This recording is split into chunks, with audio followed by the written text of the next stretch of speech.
Hola colegas, bienvenidas y bienvenidos a otro video de visión computacional con aprendizaje profundo. En esta sesión lo que trataremos es el aprendizaje por transferencia y en este aprendizaje por transferencia lo que queremos es aplicar el conocimiento de una tarea a una nueva tarea en la cual estamos trabajando. Es decir, reaprovechar todo ese conocimiento que se genera a partir de un gran conjunto de datos, de una arquitectura que ya está bastante depurada y tratar de aplicarlo a nuestro problema. Entonces, a lo largo de este video, pues lo que veremos es la motivación de por qué usar este aprendizaje por transferencia. Veremos 4 casos de aplicación en los cuales estaremos combinando el tamaño del conjunto de datos con qué tan diferentes son nuestros datos a la tarea original. Y también veremos un tema, digamos, de investigación que es el aprendizaje de un solo ejemplo. Así que, pues bueno, vamos a comenzar.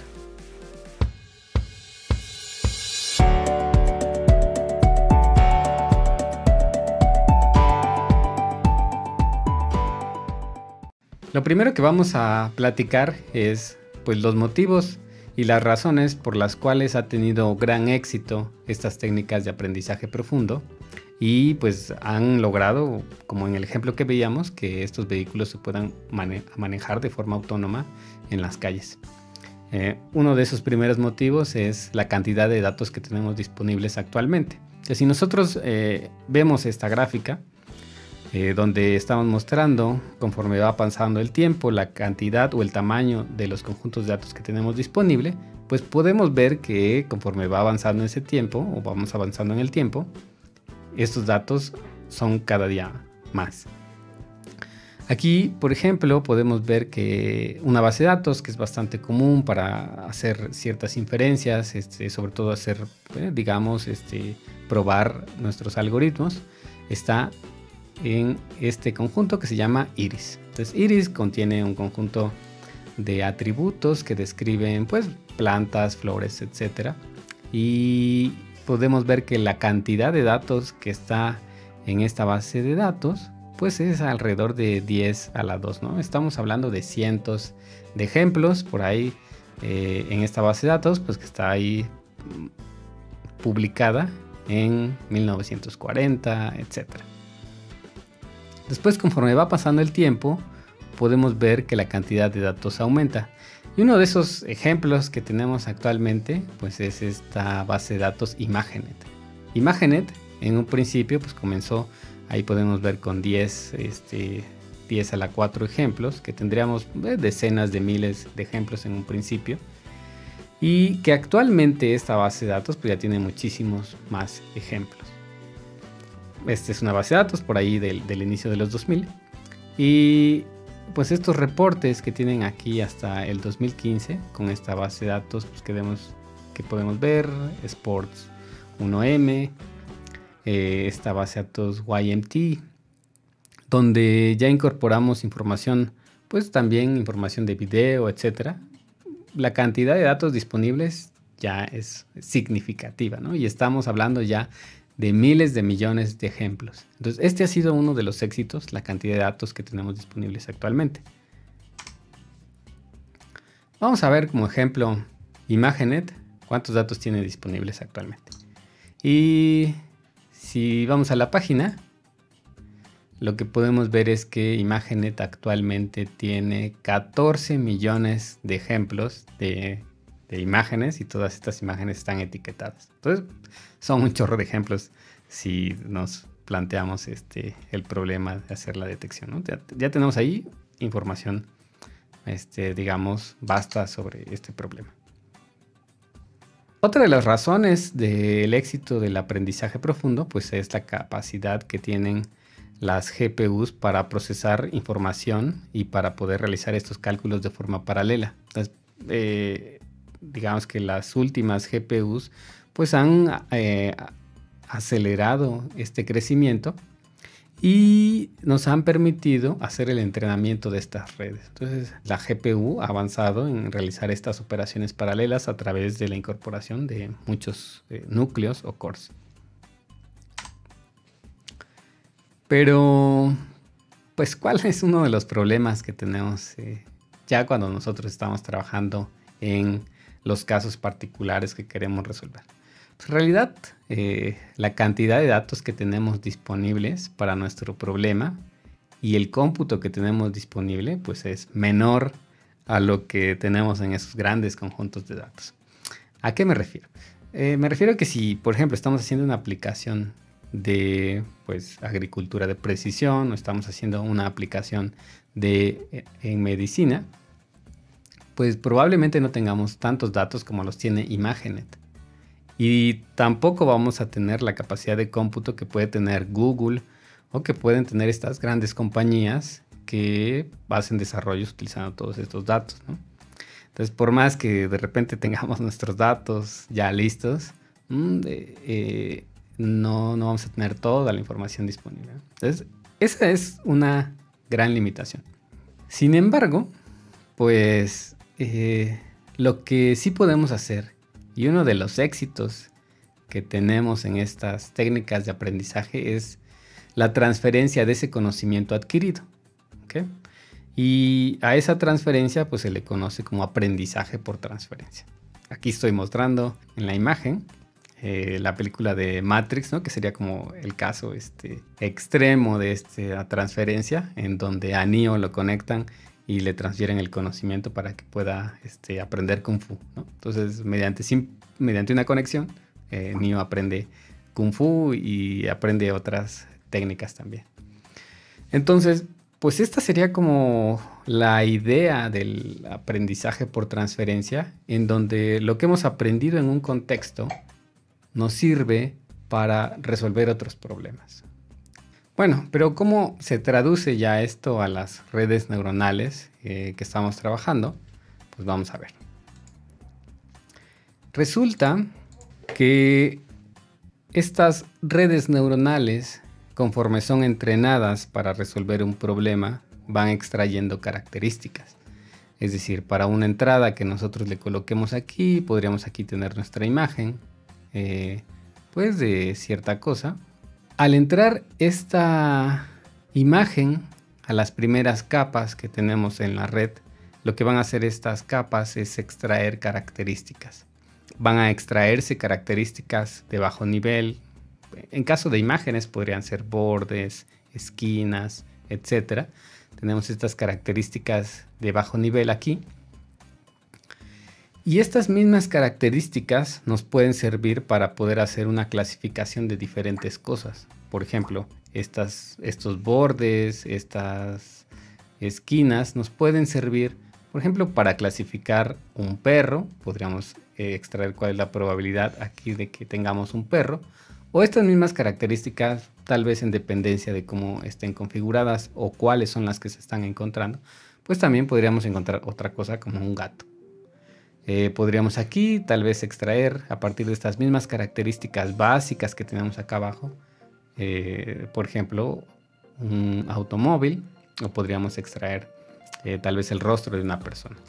Entonces podemos ver que muchas de estas categorías que podemos tener visuales y que parecen diferentes, en la parte, digamos, básica están compartiendo ciertas características. Ahora lo que vamos a ver es cómo podemos aplicar este aprendizaje por transferencia para resolver un problema que es de nuestro interés.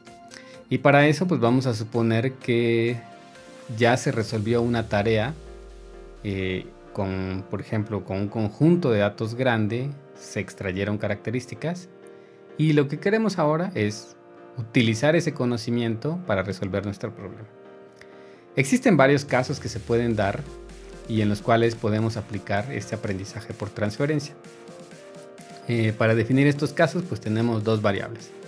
La primera variable que tenemos es cuál es el tamaño de nuestro conjunto de datos. Y puede que nuestro conjunto de datos sea pequeño. Y con pequeño pues me estoy refiriendo a que tenemos cientos, miles o incluso decenas de miles de ejemplos. Eso definiría un conjunto de datos pequeño.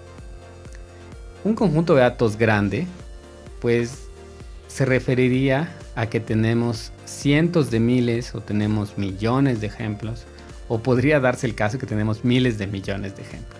Entonces, para tener una proporción de a qué nos referimos con un conjunto de datos pequeño y un conjunto de datos grandes.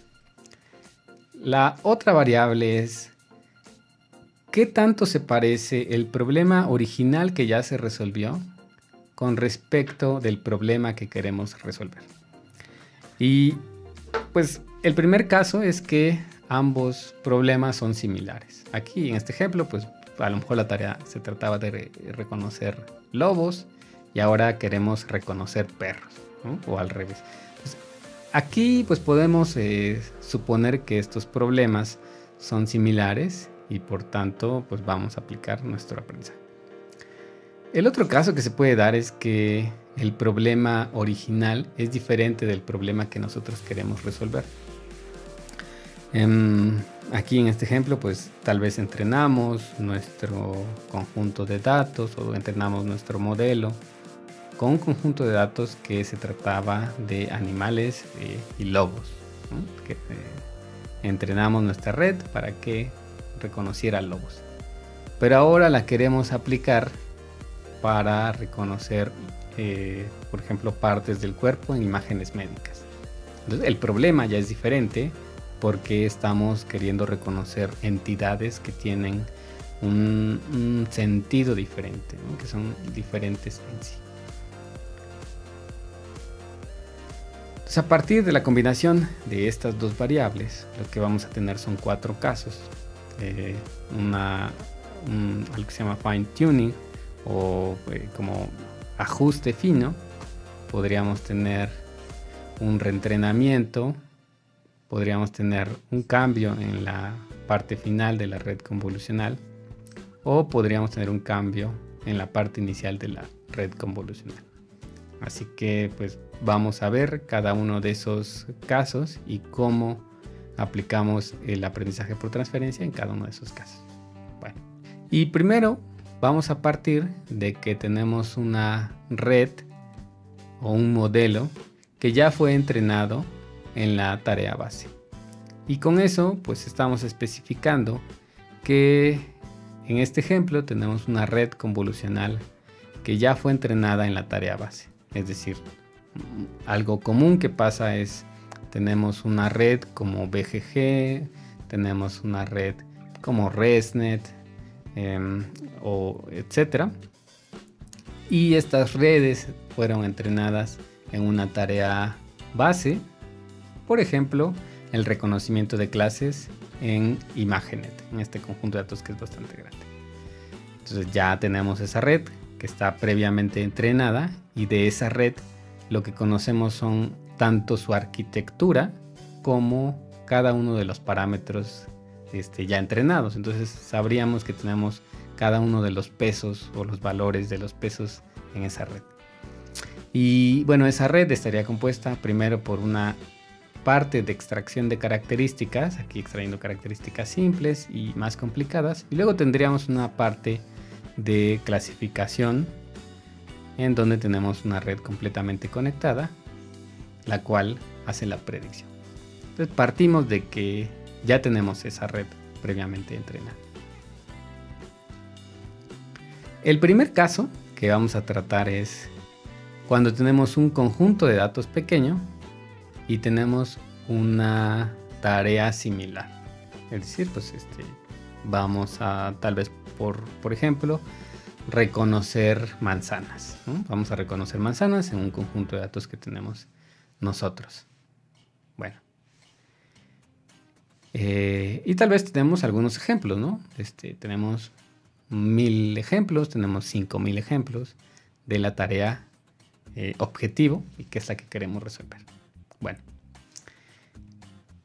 en ese primer caso, lo que vamos a hacer es instanciar una nueva red neuronal con la misma arquitectura que tenemos en la red original.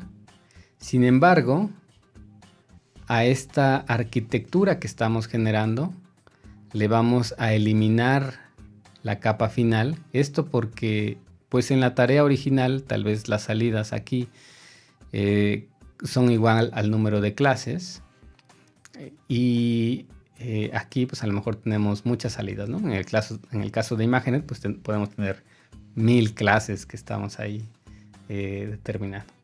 Pero pues en nuestro problema, que a lo mejor es reconocer manzanas o tal vez reconocer perros y gatos, pues a lo mejor tenemos solo 2 clases. Por lo tanto, vamos a remover la última capa y agregar una capa con el número de clases a las cuales queremos ajustar. Lo siguiente es inicializar los pesos de esta red que estamos creando. Para eso, estos pesos van a copiarse de la red original que ya está entrenada y los vamos a fijar, o también se le dice vamos a congelar esos pesos. Es decir, durante el entrenamiento estos no se van a modificar. Por eso es que aquí también los estoy pintando de azul, indicando que se están congelando, ¿no? Y solo la parte final es la que vamos a entrenar. Si nos fuéramos a más detalles de cuáles son los pasos específicos, bueno, aquí tendríamos los pasos específicos, que son, como les decía, cortar la última capa de la red neuronal, agregar una nueva capa completamente conectada que se ajuste al número de clases que tenemos en nuestro conjunto de datos, aleatorizar los pesos de esa última capa que acabamos de crear y todos los pesos que tenemos anteriores pues se van a quedar fijos. Entonces ya con eso entrenamos nuestra red. Aquí pues un problema al que nos podemos enfrentar es que como la red es bastante grande, puede que se sobreajuste. Y para evitar ese sobreajuste, pues precisamente estamos fijando los pesos iniciales. En el segundo caso, en donde podemos aplicar aprendizaje por transferencia, es cuando nosotros tenemos un conjunto de datos pequeño y queremos resolver una tarea que es diferente. Aquí, pues en este ejemplo, entrenamos con ImageNet y tal vez queremos ahora detectar neumonía. Es un problema diferente porque las imágenes de rayos X pues no tienen las mismas características de imágenes que se toman en entornos naturales. Y tal vez también nuestro conjunto de datos pues es pequeño, ¿no? Tal vez tenemos ahí cientos o miles de ejemplos.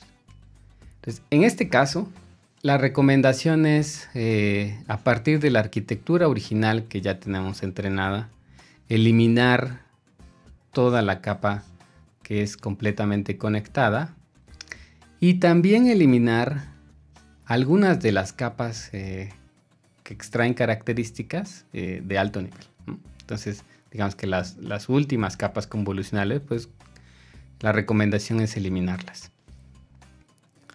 Y a esta nueva arquitectura que generamos, pues que se eliminó esta parte, agregaríamos una capa completamente conectada que va a empatar con el número de clases que tenemos. A lo mejor si es detectar neumonía o no neumonía, pues tal vez tenemos una sola salida que nos indique falso o verdadero, o tal vez tenemos 2 salidas, ¿no? para cada uno de esos casos. Bueno. Ya una vez que tenemos nuestra arquitectura, esta parte de aquí hay que inicializarla con pesos aleatorios. Y las capas base o las capas iniciales, pues las vamos a inicializar con los pesos de la arquitectura ya entrenada. Entonces, aquí lo que procederíamos después es a fijar estos pesos de esas capas y hacer el entrenamiento. Entonces, la única parte que se estaría entrenando pues sería la capa que es completamente conectada y que nos da las salidas.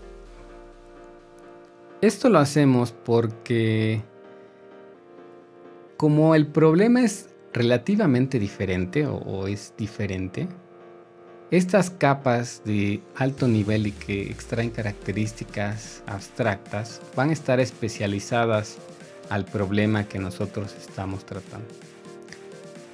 Aquí en el caso de imágenes, pues estas capas superiores están especializadas en reconocer tal vez ciertos objetos, ¿no? Cada una de estas, este mapa de características que tenemos ahí, pues tal vez está detectando rostros, tal vez está detectando automóviles, etcétera.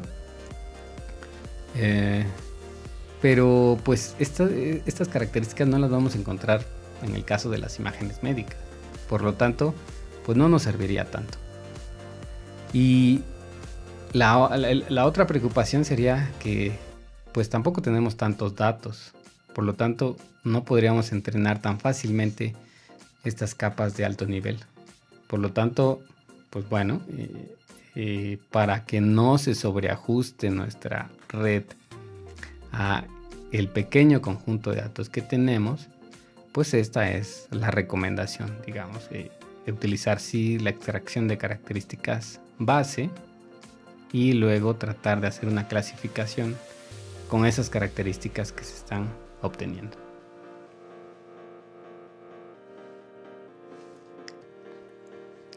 Aquí, bueno, pues detalles más específicos sobre cómo manejar este segundo caso, pues sí, quitar algunas de las capas superiores, y qué tanto nos vayamos o qué tantas capas extraigamos, pues va a depender de nuestro conjunto de datos, ¿no? Si tenemos muy poquitos datos, pues sí tenemos que extraer varias capas. Después, a esas capas que quedaron, pues bueno, hay que agregarles la capa completamente conectada, que se ajuste al número de clases, aleatorizar los pesos de esta capa que acabamos de agregar y congelar los pesos iniciales. Y luego pues habría que entrenar esta red con nuestro conjunto de datos, ¿okay? Pues como les mencionaba, ¿no? Una de las preocupaciones es el sobreajuste a este pequeño conjunto de datos. Pero bueno, para eso únicamente estamos conservando las capas iniciales. El tercer caso que podemos tener, ¿no? Nuestro conjunto de datos es grande y queremos resolver una tarea similar, ¿okay?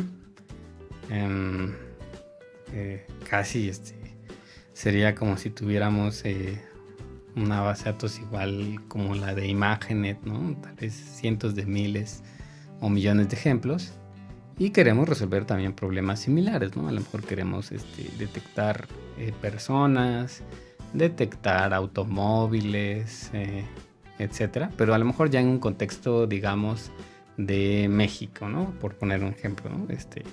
Queremos utilizar esta base de datos de contextos de Estados Unidos, en Latinoamérica o en México, ¿no? Entonces es un problema similar y tenemos gran cantidad de ejemplos. Aquí, ¿qué es lo que haríamos? Bueno, reutilizar la estructura, de eso nos queda claro. Reutilizamos la estructura del modelo. Hay que quitar la capa final porque pues necesitamos ajustarla a nuestro problema específico. Tal vez la cantidad de clases es menor, entonces necesitamos quitar esta última capa y crear una nueva capa final con las salidas que nosotros necesitemos. Esta parte pues la inicializamos con pesos aleatorios, ya sabemos que estamos inicializando con pesos aleatorios, y el resto de las capas pues vamos a inicializarlas con los pesos del modelo ya entrenado. Entonces se inicializa eso y ahora entrenaríamos todo, pero con nuestro conjunto de datos. Entonces, ¿qué es lo que va a pasar? Pues esta última parte que tiene pesos aleatorios se va a entrenar de acuerdo a este modelo, y las otras capas que tenemos y que están inicializadas con los pesos de la tarea original pues se van a ajustar. Entonces a esto es lo que le llamamos un ajuste fino, ¿no? Un fine tuning, que le dicen en inglés. Aquí no tenemos tanta preocupación con el sobreajuste porque tenemos gran cantidad de datos, ¿no? Lo que sí podemos reutilizar son estos pesos iniciales porque nos van a permitir entrenar más rápido. Okay. En, digamos, ya los puntos específicos, pues sí, remover la última capa y poner una que se ajuste a nuestras necesidades. Inicializar de forma aleatoria estos pesos de la capa que acabamos de crear. Y el resto de los pesos de las capas iniciales, pues vamos a utilizar los de la red preentrenada. Y aquí pues reentrenaríamos toda la red. ¿Okay? En el cuarto caso, lo que tenemos es un conjunto de datos grande, ¿okay? Y tenemos un problema diferente. Entonces queremos ahora, como les decía en el ejemplo, pues detectar neumonía. Y nuestro conjunto de datos es grande. Estamos hablando que tenemos cientos de miles o millones de ejemplos en este problema. Para este caso, vamos a tener dos opciones aquí. La primera opción es conservemos la arquitectura.